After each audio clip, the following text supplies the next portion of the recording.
అందరికీ నమస్కారం. నేను మీ చిలకమర్తి ప్రభాకర్ చక్రవర్తి శర్మ. వారాలలో ఈరోజు శుక్రవారం చాలా ప్రత్యేకమైనది, విశేషమైనది. శుక్రవారం లక్ష్మీప్రదమని శాస్త్రం చెప్పింది. వ్యాపారస్తులకి శుక్రవారం ఉత్తమమైనటువంటి వారం. శుక్రవారం రోజు కనుక ఎవరైతే ఉదయాన్నే ఇల్లు శుభ్రం చేసుకుని శుభ్రపరుచుకుని ఇంటి యందు కానీ వ్యాపార సంస్థ బయట అయినా సరే ముగ్గు వేసి పసుపు కుంకుమతో దాన్ని అలంకరించి, అలాగే లక్ష్మీదేవి వద్ద కలశాన్ని పెట్టి మనం నిత్యము కలశంలో నీరు పసుపు కుంకుమ పెట్టుకోవాలి. ఏ కోశానైనా సరే అది నిత్యము రోజు చేయలేనటువంటి పక్షంలో కనీసం శుక్రవారం కనుక ఆ కలశాన్ని మార్చి పసుపు కుంకుమ వేసి ఉదయాన్నే కనుక మీరు పెట్టుకున్నట్లయితే వారి దగ్గర అలక్ష్మి ఉండదు. శుక్రవారం రోజు లక్ష్మీదేవిని శ్రీమన్నారాయణ్ణి పూజించినటువంటి వారికి శుభ ఫలితాలు కలుగుతాయి. శుక్రవారం రోజు కనుక లక్ష్మీదేవిని పాలతో అభిషేకం చేసినట్లయితే మీకు ధనానికి లోటు ఉండదు. ఈరోజు పాలు లేదా పాలతో చేసినటువంటి చక్కెరతో చేసినటువంటి ప్రసాదాన్ని భగవంతుడికి నివేదన చేయాలి. ఈరోజు క్షీరాన్నాన్ని అమ్మవారికి నివేదన చేసినట్లయితే శుభ ఫలితాలు కలుగుతాయి. ఈరోజు ఆహారంలో పెరుగుని స్వీకరించడం వల్ల శుక్రుని యొక్క అనుగ్రహం కలుగుతుందని కూడా శాస్త్రాలు తెలియజేశాయి. అలాంటి వారాలలో లక్ష్మీవారం శుక్రవారం, విశేషంగా శుక్రవారం చాలా ప్రత్యేకమైనది, విశేషమైనది.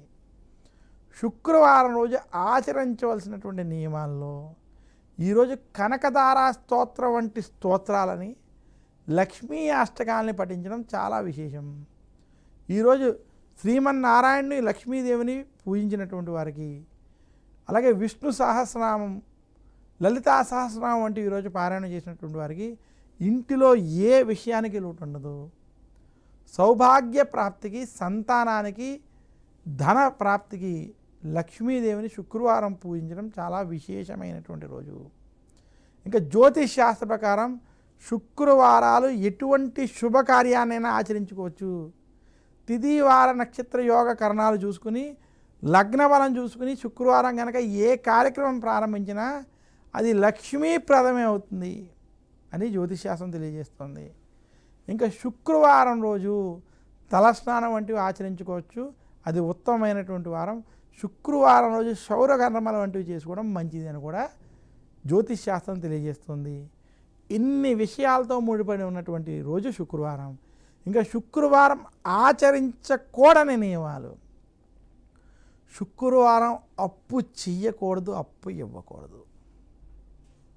శుక్రవారం రోజు అప్పు చేయకూడదు, అప్పు ఇవ్వకూడదని మరొక్కసారి సూచిస్తూ, శుక్రవారం రోజు ధనపరమైనటువంటి విషయాల్లో, లావాదేవీల విషయాల్లో జాగ్రత్తగా వ్యవహరించాలి.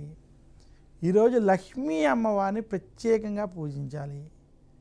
ఈరోజు ఇంటిని శుభ్రంగా ఉంచుకోవాలి. ఈరోజు ఇంటి పరిసరాలన్నీ కూడా చాలా శుభ్రంగా ఉండేటట్టు చూసుకోవాలి. శుక్రవారం రోజు కనుక ఇంటికి మామిడి తోరణాలు వంటివి కట్టినట్లయితే లక్ష్మీదేవి యొక్క అనుగ్రహం కలుగుతుంది. శుక్రవారం రోజు ఆవు నేతితో దీపారాధన చేసినటువంటి వారికి తులసి కోట వద్ద, లక్ష్మీ అమ్మవారి వద్ద, పూజా మందిరంలో కనుక ఆవు నేతితో దీపాలు వెలిగించినటువంటి వారికి లక్ష్మీ కటాక్షం కలుగుతుందని, ఆవు నేయి కుదరని పక్షంలో కనుక నువ్వుల నూనెతో అయినా దీపాలను వెలిగించడం వల్ల మరింత శుభ ఫలితాలు కలుగుతాయని తెలియజేస్తున్నాను. నమస్కారం. మీ చిలకమర్తి ప్రభాకర్ చక్రవర్తి శర్మ.